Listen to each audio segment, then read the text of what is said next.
जोहार नमस्कार। खबरें जो रहती हैं चर्चा में, खबरें जिस पर बातें होती रहती हैं, कुछ नवीनतम ताजा खास खबरों में से कुछ खबरों पर आइए नजर डालते हैं। जोहार दर्शकों, प्रस्तुत है झारखंड और देश की बड़ी खबरें। पहली बात झारखंड की। हेमंत सोरेन के नेतृत्व में झारखंड के प्रतिनिधिमंडल ने स्पेन में अहम बैठकें की, जिसमें राज्य में निवेश और विकास को बढ़ावा देने के रास्ते खोले गए। उन्होंने स्पेनिश चैम्बर ऑफ कॉमर्स और काउंसिल के सदस्यों को झारखंड आने का निमंत्रण दिया, जिससे राज्य में नए अवसरों का आगाज हो सकता है।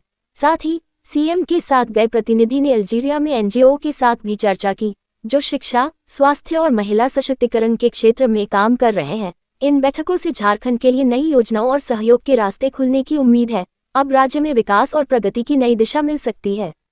हेमंत सोरेन के विधानसभा क्षेत्र में किडनी चोर की अफवाह के चलते ग्रामीणों ने पुलिस गश्ती दल पर हमला कर दिया। साहिबगंज के चेहरपहाड़ गांव में गुरुवार रात जैसे ही पुलिस पहुंची, ग्रामीणों ने उन्हें नकली पुलिस समझकर हमला बोल दिया, जिससे 4 पुलिसकर्मी घायल हो गए।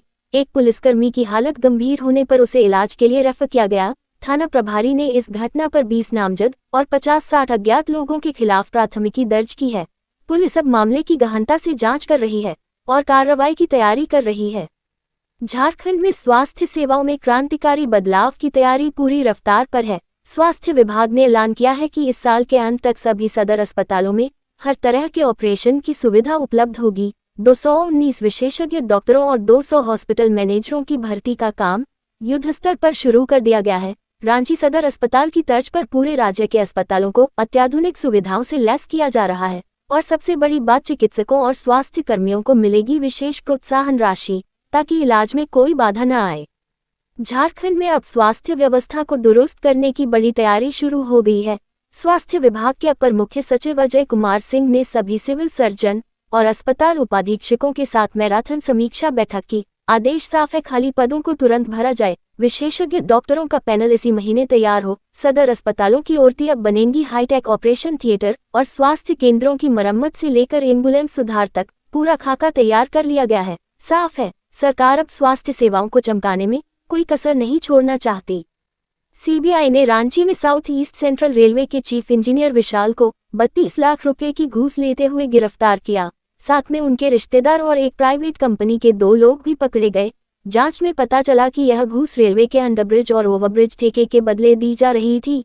21 अप्रैल को कंपनी के एमडी ने इंजीनियर से मिलकर घूस की रकम तय की और यह राशि रांची में उनके रिश्तेदार तक पहुंचाई गई। सीबीआई ने रंगे हाथ पकड़ते हुए चारों को गिरफ्तार कर लिया और कई दस्तावेज और कैश बरामद किए। झांझरिया निर्माण लिमिटेड ने घूस बड़े प्रोजेक्ट हासिल करने के लिए दी थी। झारखंड के मंत्री सुदिव्य कुमार सोनू अब खुद ही विवादों में घिरते नजर आ रहे हैं। पहले उन्होंने पहलगाम हमले पर हिमाचल के सीएम सुखविंदर सिंह सुक्खू से इस्तीफा मांगा और फिर महबूबा मुफ्ती को जम्मू कश्मीर का सीएम बता दिया। भाजपा नेताओं ने उनकी मानसिकता पर सवाल उठाते हुए कहा कि इरफान अंसारी जैसे नेताओं के साथ उनकी संगत का असर अब उनके बयानों में साफ दिख रहा है। इसके बाद भाजपा अध्यक्ष बाबूलाल मरांडी ने उन्हें शर्मनाक बयान देने के लिए आड़े हाथ लिया। क्या सुदिव्य कुमार सोनू अब अपनी फजीहत सुधारने के लिए एक और प्रेस कॉन्फ्रेंस करेंगे? झारखंड में मनिया सम्मान योजना के हजारों लाभार्थियों के लिए अप्रैल की किस्त पर संकट आ गया है। जिनके बैंक खातों से आधार लिंक नहीं है, उन्हें इस बार 2500 रुपये की मदद नहीं मिलेगी। विभाग ने चेतावनी दी है कि 3 दिन में आधार सीडिंग करानी होगी, वरना राशि रुक जाएगी। करीब 10,000 लाभार्थी अभी भी इस काम को नहीं करवा पाए हैं। यदि राशि रोक दी जाती है तो फिर इसे दोबारा हासिल करना आसान नहीं होगा और इसके लिए कड़ी मेहनत करनी पड़ेगी। रांची में अपराधियों के हौसले अब और भी बढ़ गए हैं, जब बाइक सवार बदमाशों ने इटकी थाना क्षेत्र में एक युवक को गोली मार दी। घटना में घायल युवक की हालत गंभीर बताई जा रही है और उसका इलाज जारी है। पुलिस ने अज्ञात अपराधियों के खिलाफ जांच शुरू कर दी है और वारदात के पीछे की वजह तलाशने में जुटी है। ये घटना राजधानी में बढ़ते अपराधों को लेकर सवाल खड़े कर रही है। अब देखना यह है कि पुलिस अपराधियों तक कब पहुंच पाती है।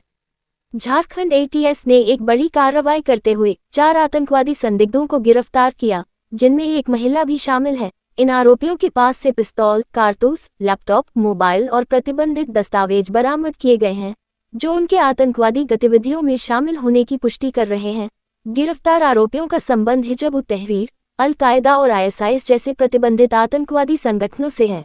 पुलिस ने गुप्त सूचना पर यह कार्रवाई की और आरोपियों से गहन पूछताछ शुरू कर दी है। एटीएस जांच कर रही है कि इन आरोपियों के पीछे एक संगठित आतंकवादी मॉड्यूल काम कर रहा था। शुक्रवार को झारखंड में तापमान 40 डिग्री सेल्सियस से ऊपर पहुंच गया, लेकिन राहत की खबर है। 26 अप्रैल से तेज हवाएं, बारिश और वज्रपात का तांडव शुरू होगा। विभाग ने येलो अलर्ट जारी किया है, खासकर आंधी और बिजली गिरने की संभावना के चलते। 27 और 28 अप्रैल को ओलावृष्टि और आंधी के साथ तेज गर्जन का भी अलर्ट है। तापमान में 5-7 डिग्री की गिरावट होगी और मौसम ठंडा और सुहावना हो जाएगा, इसलिए सावधान रहें, खुली जगहों से दूर रहें और इस मौसम का मजा लें। रांची से एक चौंकाने वाली खबर, बेवफा पति और उसकी प्रेमिका को कोर्ट ने सुनाए एक साल की जेल की सजा और 10,000 का जुर्माना। 3 साल पुराने इस केस में आरोप था कि पत्नी के होते हुए पति ने अपनी चचेरी जेठानी, जो 6 बच्चों की मां थी, से अवैध संबंध बनाए। पत्नी जब विरोध करती थी तो उस पर जुर्म किए जाते थे, मारपीट और दहेज के लिए प्रताड़ना तक पहुंच गई थी। मामला अदालत में गवाहों की पेशी और सबूतों के आधार पर नेपोलियन महली और सहोदरी देवी को दोषी करार दिया गया। पत्नी ने रंगे हाथों पकड़ा था, केस दर्ज कराया और अब इंसाफ की गूंज पूरे रांची में सुनाई दे रही है। अब खबरें देश दुनिया की। भारतीय रेलवे ने अब यात्रियों के लिए जनरल टिकट खरीदने का तरीका और भी आसान बना दिया है। अब लंबी कतारों में लगने की जरूरत नहीं, क्योंकि यूटीएस ऑन मोबाइल ऐप के जरिए घर बैठे ही जनरल टिकट बुक किया जा सकता है। यूपीआई जैसे डिजिटल पेमेंट ऑप्शन से टिकट खरीदा जा सकता है और टिकट मोबाइल पर मिल जाता है। इसके साथ ही स्टेशनों पर भी क्यूआर कोड के जरिए ऐप डाउनलोड करना और टिकट बुक करना बहुत ही आसान हो गया है। इस नए सिस्टम से न केवल समय की बचत होगी, बल्कि नकली टिकट की संभावना भी कम हो जाएगी। 22 अप्रैल को पहलगाम में हुए आतंकी हमले के बाद मोदी सरकार ने भारत में रह रहे पाकिस्तानी नागरिकों का वीजा रद्द कर दिया और उन्हें भारत छोड़ने का आदेश दिया। रांची और जमशेदपुर में पाकिस्तानी नागरिकों की पहचान हुई है, जिनकी उम्र अधिक है और वे वीजा एक्सटेंशन पर रह रहे थे। हालांकि केंद्र ने ये साफ किया है कि पाकिस्तान के हिंदू नागरिकों के वीजा पर कोई असर नहीं पड़ेगा और उन्हें भारत में रहने की अनुमति दी जाएगी। वहीं पाकिस्तान के मुस्लिम नागरिकों को तुरंत भारत छोड़ने के लिए कहा गया है। ये निर्णय मानवाधिकारों के तहत पाकिस्तान में धार्मिक उत्पीड़न झेल रहे हिंदुओं के लिए भारत का शरणार्थी नीति का हिस्सा है। कश्मीर के पहलगाम हमले के विरोध में लंदन स्थित पाकिस्तानी दूतावास के बाहर भारतीय मूल के लोगों का प्रदर्शन हुआ, लेकिन एक चौंकाने वाली घटना ने सबका ध्यान खींच लिया। वीडियो में पाकिस्तानी दूतावास के अधिकारी अताशे तैमूर राहत को प्रदर्शनकारियों की ओर गला रेतने का इशारा करते हुए देखा गया, जो कूटनीतिक मर्यादाओं का उल्लंघन माना जा रहा है। पाकिस्तानी राजनयिकों ने भी अभिनंदन वर्तमान की तस्वीर लहराकर प्रदर्शनकारियों को उकसाने की कोशिश की। इस घटना के बाद सोशल मीडिया पर आक्रोश फैल गया और लोग अधिकारी के खिलाफ कड़ी कार्रवाई की मांग कर रहे हैं। ब्रिटेन की विदेश मंत्रालय की ओर से फिलहाल कोई प्रतिक्रिया नहीं आई है।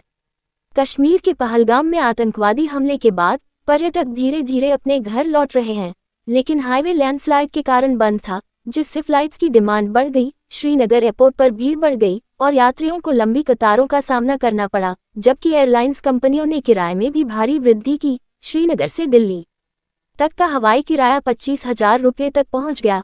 इस हमले से कश्मीर का पर्यटन सेक्टर भी संकट में है, जहां हाउस बोट्स की बुकिंग में 80% की गिरावट आई है। डल झील पर काम करने वाले कई परिवारों के लिए यह आर्थिक नुकसान का कारण बन गया है। पहलगाम आतंकी हमले के बाद भारत ने पाकिस्तान के पानी पर सीधा वार किया, जिससे पाकिस्तान में खलबली मच गई है। पाकिस्तान के प्रधानमंत्री शहबाज शरीफ ने गिरफ्तारी देते हुए भारत को चेतावनी दी कि अगर पानी रोका गया तो पाक सेना इसका करारा जवाब देगी। वहीं बिलावल भुट्टो ने सिंधु नदी को पाकिस्तान की सांझी विरासत बताते हुए कहा कि अगर पानी नहीं मिलेगा तो खून बह जाएगा। पाकिस्तान के नेताओं का ये बयान उनके पानी पर नियंत्रण को लेकर गुस्से और तनाव को दर्शाता है। अब दोनों देशों के बीच पानी पर संघर्ष और भी तीव्र होने के आसार हैं। 22 अप्रैल को पहलगाम में हुए आतंकवादी हमले के मुख्य आरोपी आदिल अहमद ठोकर की काली करतूत अब सामने आए हैं। पाकिस्तान से ट्रेनिंग लेकर लौटे आदिल ने अपने आतंकी साथियों के साथ मिलकर पर्यटकों को निशाना बनाया, जिससे 26 बेगुनाहों की जान चली गई। आदिल और उसके साथियों ने हाईटेक हथियारों से हमला किया और बाद में जंगलों में छिपकर भाग गए। उसकी खुफिया जानकारी के मुताबिक वह पाकिस्तान में लश्कर-ए-तैयबा से जुड़ा था। अब जम्मू कश्मीर पुलिस ने उसे और उसके साथियों को पकड़ने के लिए सर्च ऑपरेशन शुरू किया है और सूचना देने पर 20 लाख रुपए का इनाम भी रखा गया है।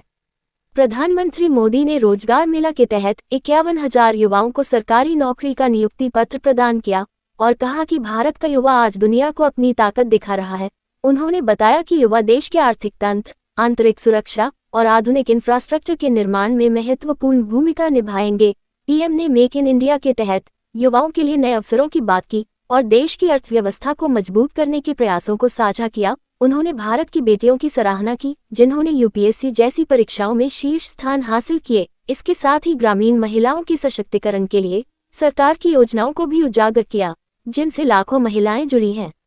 गोवा में प्रवर्तन निदेशालय ईडी ने 1000 करोड़ रुपए के भूमि घोटाले का पर्दाफाश किया जिसमें फर्जी दस्तावेजों से उच्च मूल्य वाली जमीनों को हड़पने का खुलासा हुआ। साजिश के मास्टरमाइंड रोहन हरमलकर सहित अन्य आरोपियों ने राजस्व रिकॉर्ड में छेड़छाड़ कर प्रमुख पर्यटन क्षेत्रों की जमीनों को अवैध रूप से बेच दिया। इस घोटाले में 600 करोड़ रुपए से अधिक की संपत्तियां जब्त की गई हैं। जांच में ये भी पता चला कि अपराध की आय को रियल एस्टेट और लग्जरी वस्तुओं में निवेश किया गया था। ईडी अब इस घोटाले में शामिल अन्य लोगों और सरकारी अधिकारियों की भूमिका की जांच कर रहा है। प्यार वाकई अंधा होता है। अम्बेडकर नगर से आई है एक सनसनीखेज खबर, जहां 52 साल की महिला ने अपने ही पोते की उम्र के युवक से रचाई शादी। 4 बच्चों की मां, समाज और रिश्तों की सभी सीमाएं लांघकर प्रेमी के साथ मंदिर में फेरे ले बैठी। दादी पोते जैसे रिश्ते को इन्होंने बना दिया पति पत्नी का बंधन और अब पूरा गांव कर रहा है इनका बहिष्कार। हैरान करने वाली ये कहानी पूरे इलाके में चर्चा का विषय बन गई है।